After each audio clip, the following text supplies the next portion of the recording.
Hi everyone! In this video I'll be showing you how to make some handcuffs. I'm using white yarn and a dark red yarn for this tutorial and a 3.5 millimeters hook.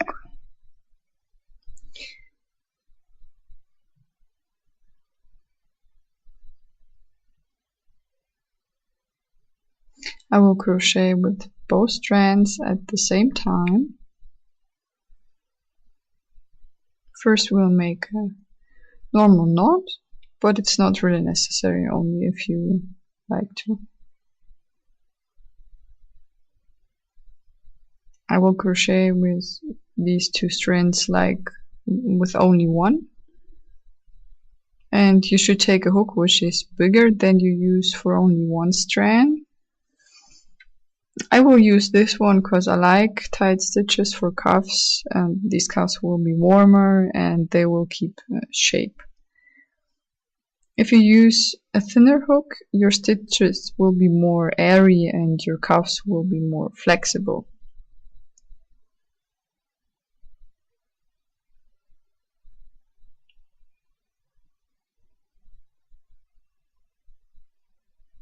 So we start with a slip knot.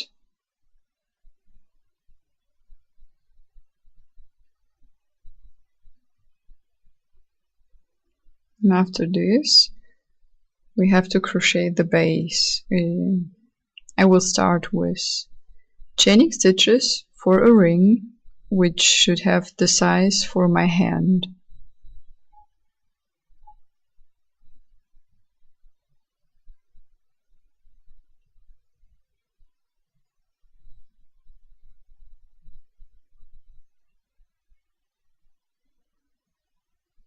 To chain, yarn over and pull the yarn through the loop.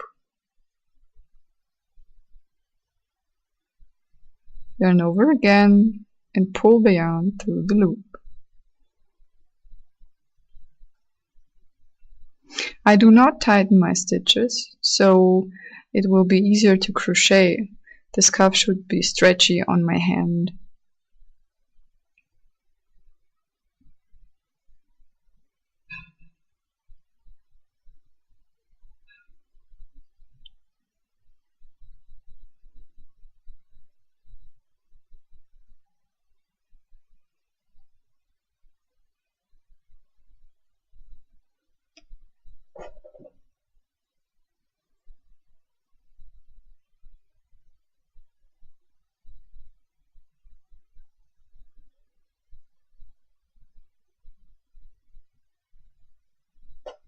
Your chain should look like this one.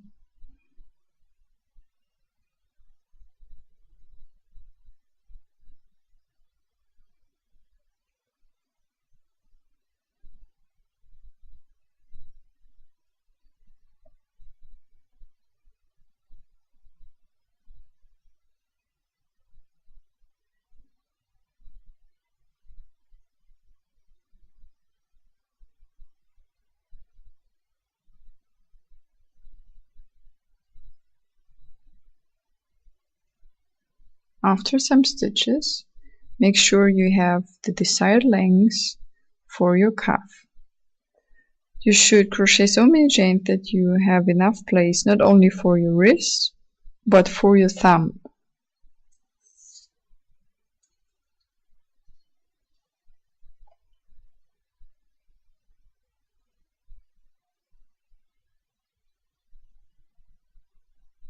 Mine is actually too short, so I will crochet some more, or I will chain some more.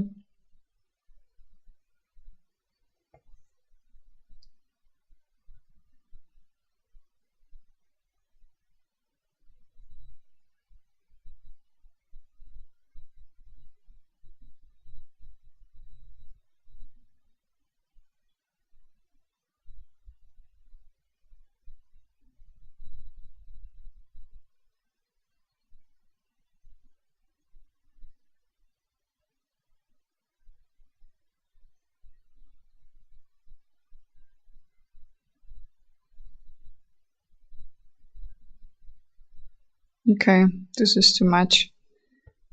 So if you made too many stitches, you can open them, so pull your hook out of your work and open the stitches. After this, you can put your hook back again. Now we have to connect this chain to a ring. Make sure your chain is not twisted.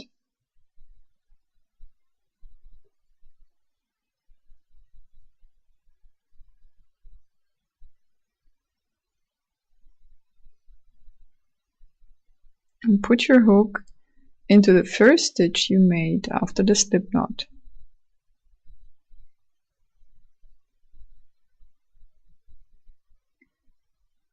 Then yarn over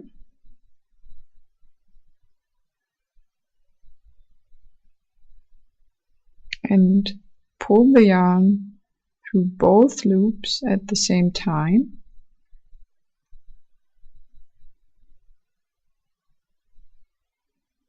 And this will be a slip stitch. Now we will turn this ring into a tube.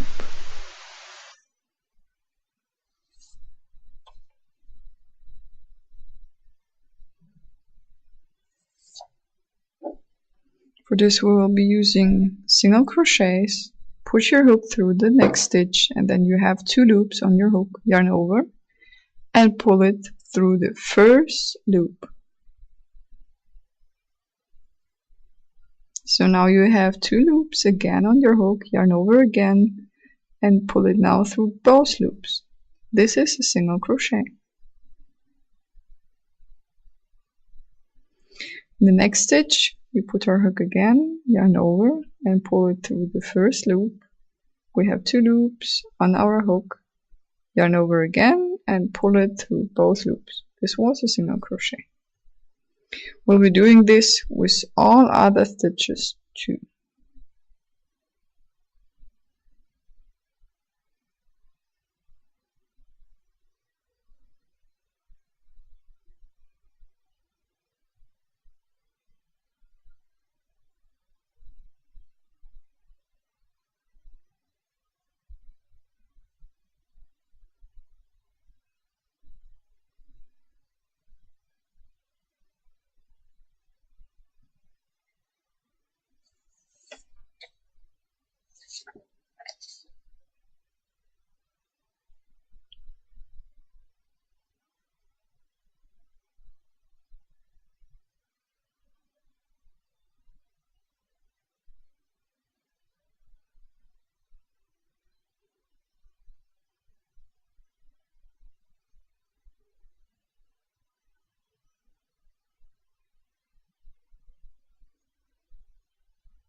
And this is how your single crochets should look like.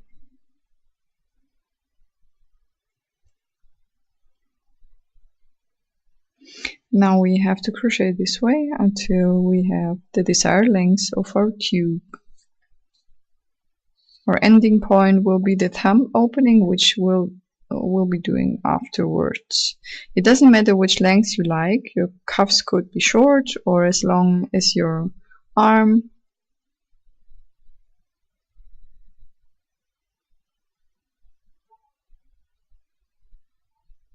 My cuffs will be quite short.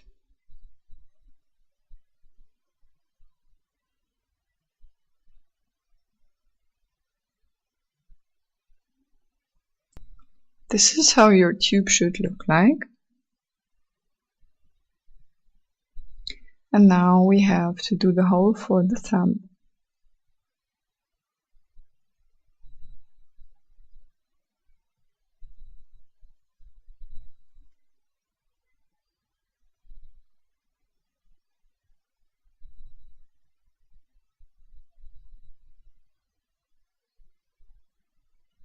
Before we had single crochets in rounds without stopping.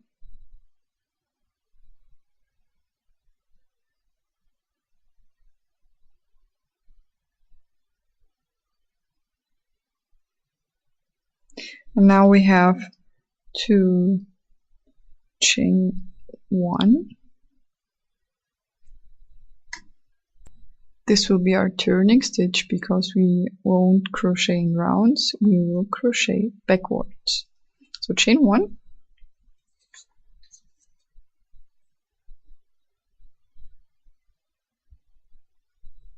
And turn your work.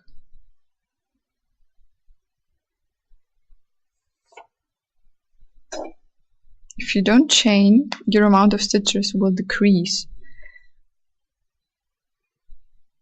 We won't put our hook in the first stitch because this is the turning stitch, and we put our hook in the second stitch. You can use the front or the back loop or both. You will only have a different pattern, but it doesn't matter what you decide to crochet.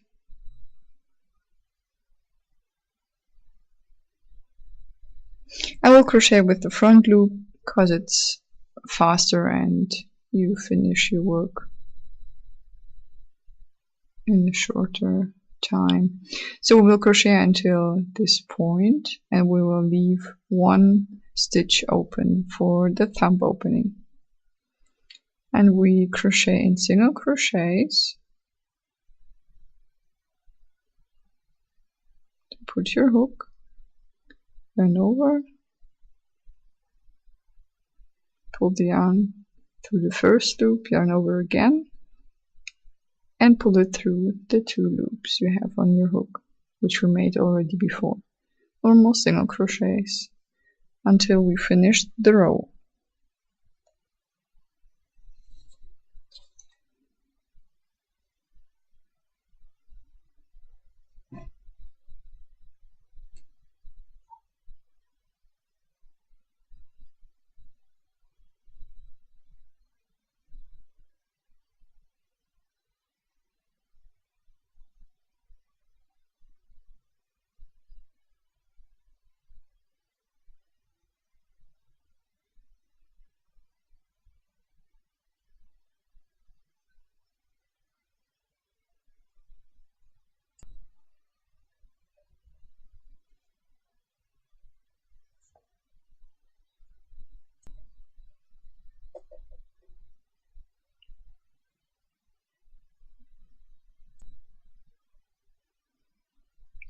This is how it looks like after the first row.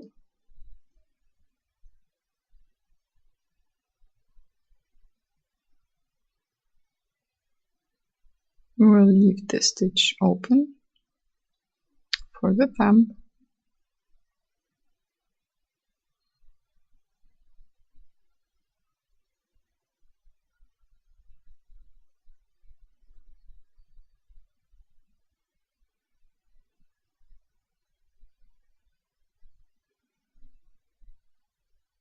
To start with the second row,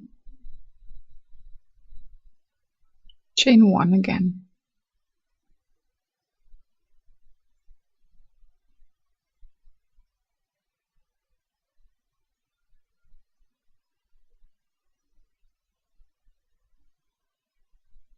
So this was a mistake and I'm doing it again. Chain 1, turn your work, and then use single crochets for the next row. You have to crochet so many rows until you have the height for your thumb opening. You should decide how many rows you need and how wide or bright or long your opening should be for your thumb.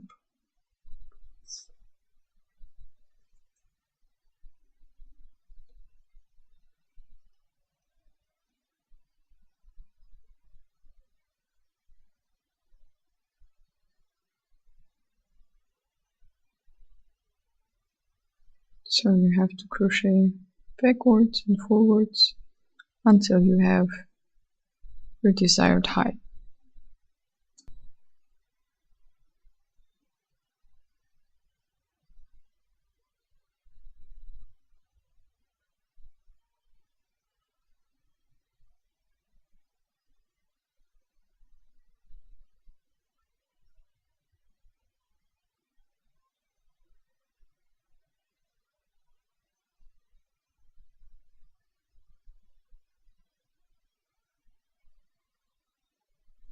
Now I finished my rows for the opening. This is how it looks like.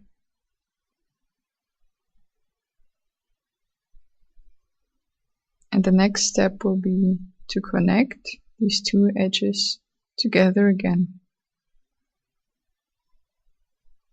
And we will crochet in rounds afterwards.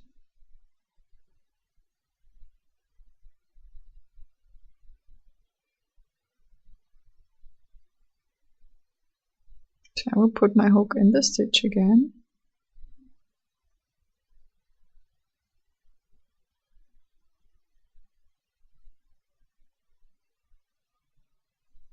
And I'm putting it also into the other stitch on the edge.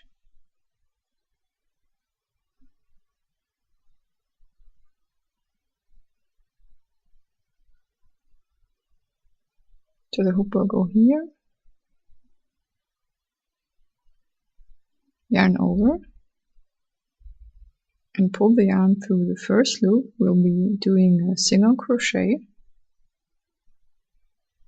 yarn over again, and pull the yarn through both loops. And continue doing this now in rounds again, without stopping, with normal single crochets.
So as you can see, my cuff has different patterns.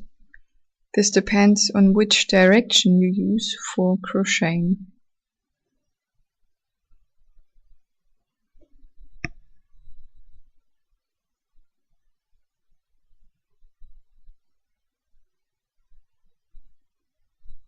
And now I will crochet so many rounds or circles until I have the desired length to cover my fingers.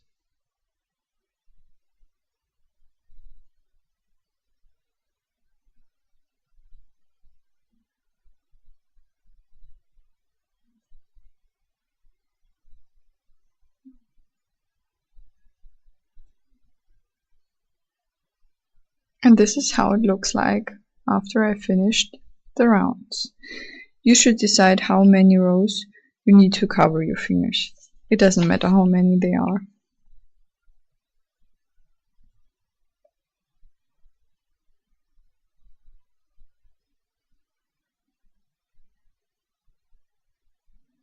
This will be my last stitch. It doesn't matter where you decide to end with your work.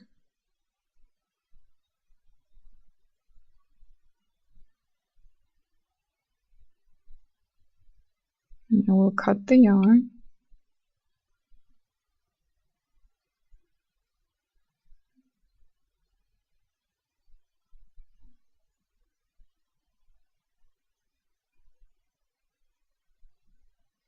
My last stitch is actually at the palm side, but you can choose a different place if you like.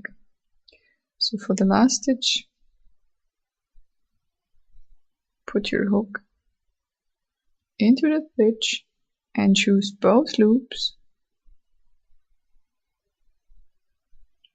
yarn over, and pull it through all the loops you have on your hook so that it will be a slip stitch.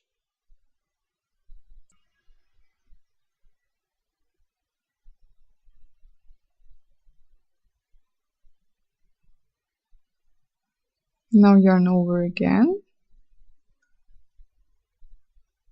and pull the yarn through the last loop. Now you can tighten the yarn so that it will be a good knot and it will not open again or loosen.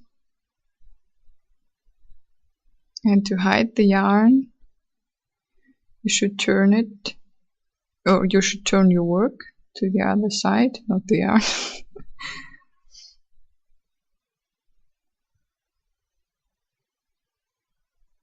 Here you can see a knot, so my yarn ball finished, and I needed a new one, and I made a normal knot, and then you crochet for, or you go on with crocheting, so it's no problem if you make a knot.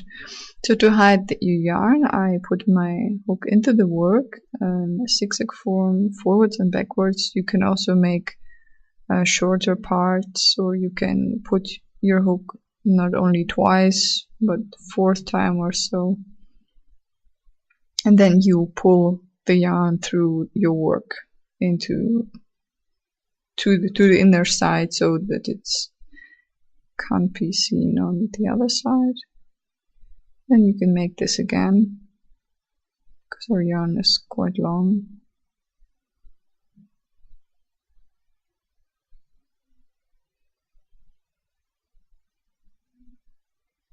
And then you stretch it so that it has normal length, and I will cut my yarn. You can also make a knot